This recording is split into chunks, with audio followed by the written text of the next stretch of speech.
Now, worrying trend of mistrust in state security agencies by political parties, winner-takes-all phenomenon and economic factors, i.e. unemployment and poverty, came up strongly among stakeholders during an NCCE engagement on political party vigilantism.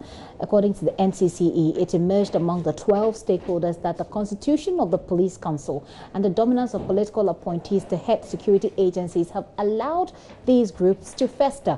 Chairperson of the Commission, Josephine Nkrumah, speaking at the presentation of a report on their engagement with the stakeholders, says it's time the political parties showed good faith in the upcoming dialogue between the parties, moderated by the Peace Council towards disbanding militia groups.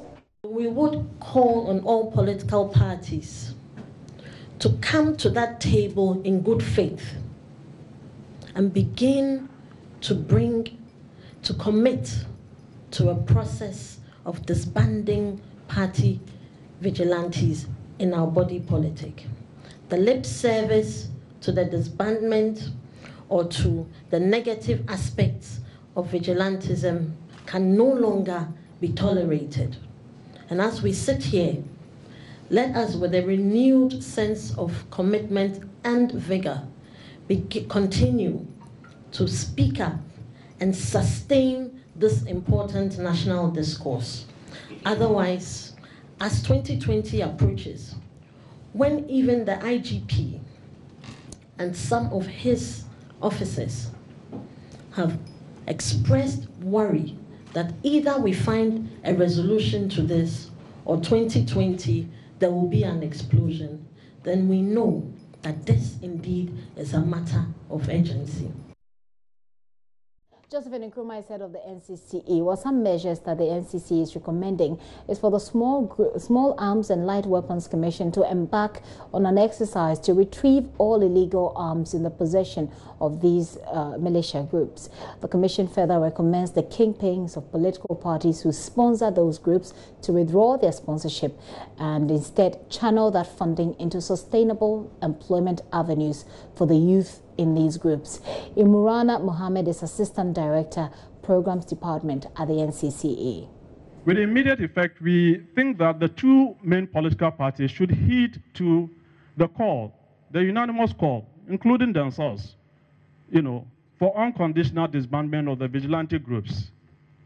That is our first recommendation, and we think that is the first step that could be taken towards dealing with these menace.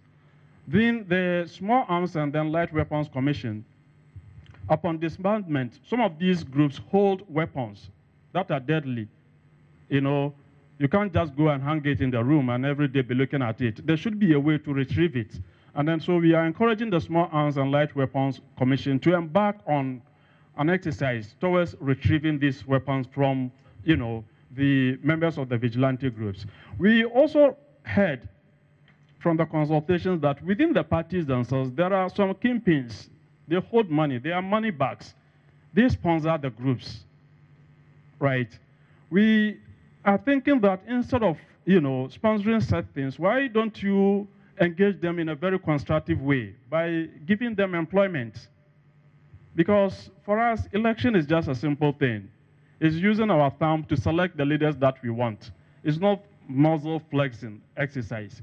So instead of you sponsoring groups, we are advising the kingpins to withdraw such support and then engage them in a very constructive manner, the members of the group, by giving them employment opportunities.